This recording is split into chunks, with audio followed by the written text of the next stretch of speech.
being vulnerable is important to be an artist because I think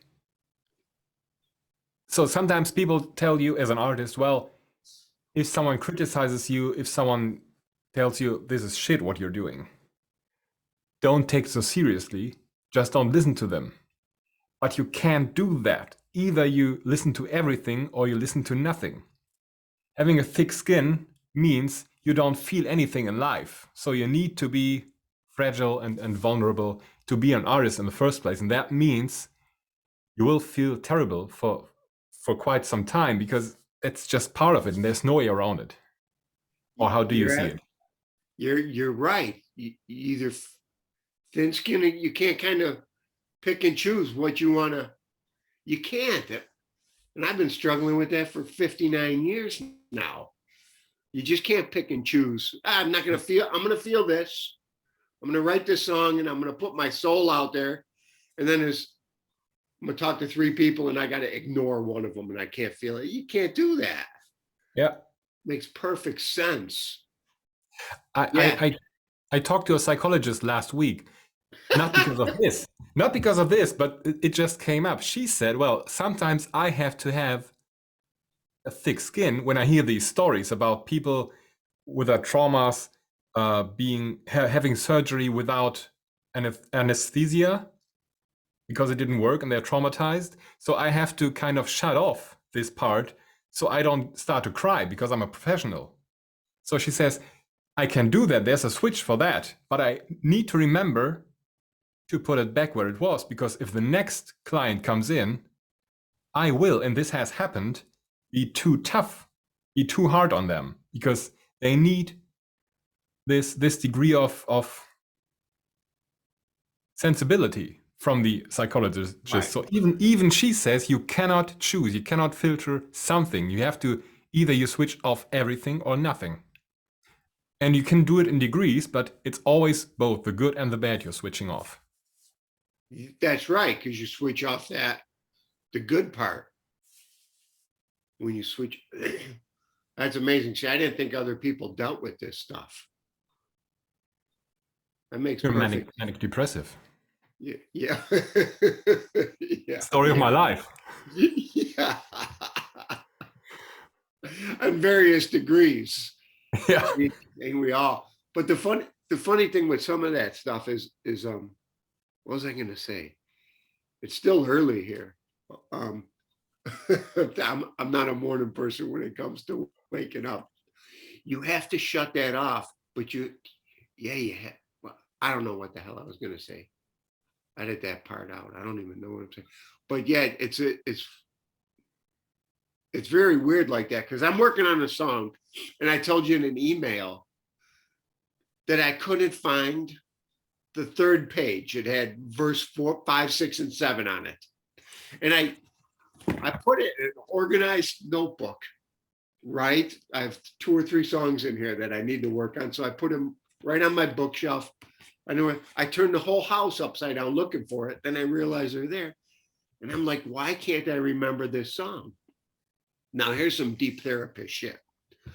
First off, I wrote it and I think it's a very good song.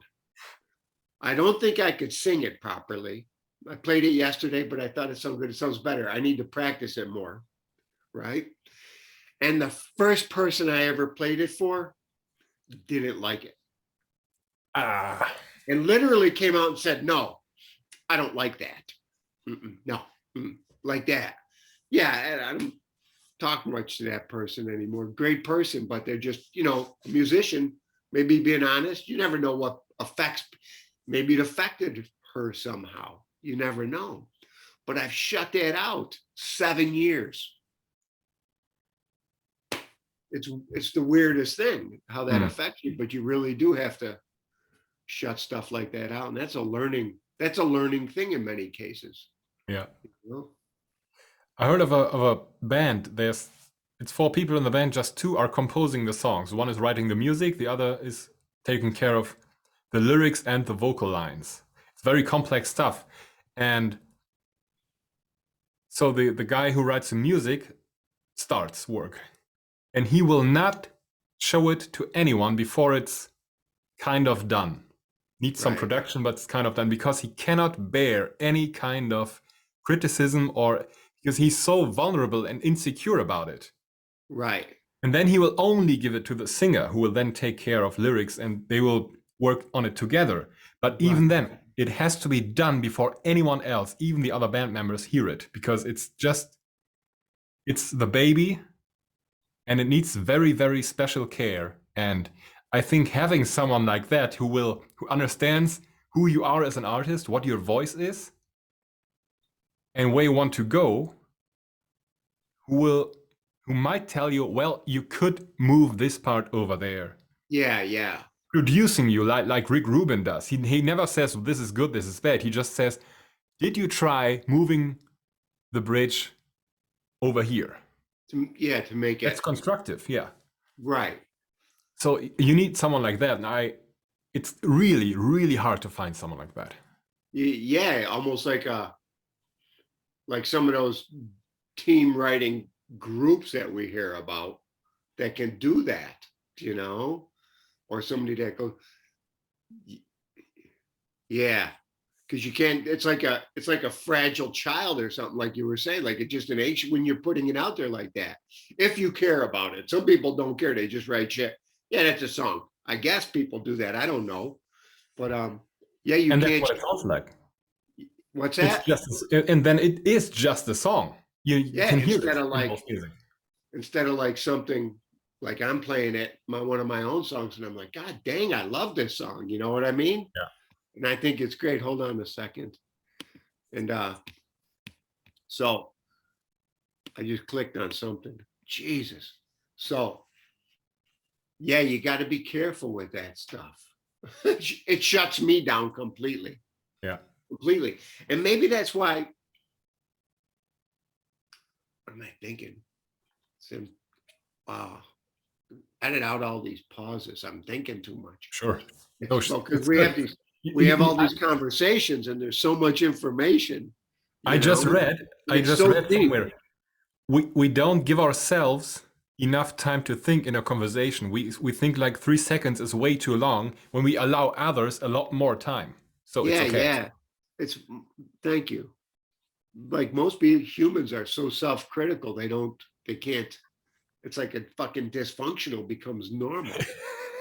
But like with a lot of the writers, I realized like there's a guy named Nick Drake, I remember a student of mine really liked, or somebody those a lot of those people that write these songs, James Taylor or anybody, they're doing drugs, they're trying to compensate this pain in their soul, and everybody's, oh, you write this great song, it's great, and they're like, oh, it's killing me, and they got to do some drugs and alcohol to mask it, and Yeah. that's why there's a lot of the and all of that stuff. It's like living in these two different worlds. And the funny thing with you mentioned Queen a second ago. So let's say you have a song. Say I have one of these songs I'm working on, and I got to play it. I have to play it 100 times. That's just how I am. 7 years I've been trying to memorize 3 verses. I was playing it yesterday. I got verse number 5 down, and I went blank. So one verse a day, one verse a day. It's surreal. But let's say you're doing that. You play it 100 times, and then you're right. I just play it for somebody out one time, and they hear it for the first time, and it's so old to you. You've been doing it so much, and you put so much work into it that just sharing it with some people, let's say like a napkin underneath their beer. That's all it is. Something that they're just gonna toss away. I read this article about Queen. You said Queen. Somewhere in England in 75, they rented a farmhouse or like a barn because of the acoustics. And they were working on their music. And then I thought, okay, they're there for months. You think of those bands, you said like Rick Rubin of Red Hot Chili Peppers, they rented a mansion. And that's all they did for months, playing that. So let's say you and I are musicians and we're writers and we're working on this stuff. You talk to somebody out on the street, they're like, you sat in a room for 5 hours and did what? The famous quote, in the morning I put a comma in in the afternoon, I took it out. You know, what the fuck are you talking about? Yeah, listen to this.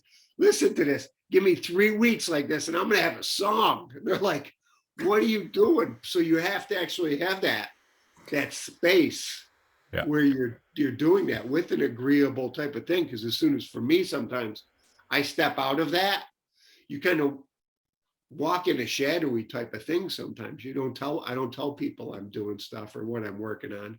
And when you do share it, you step out, you got to be careful who you drop that on, you know? Yeah. So I know I ramble on with stories sometimes.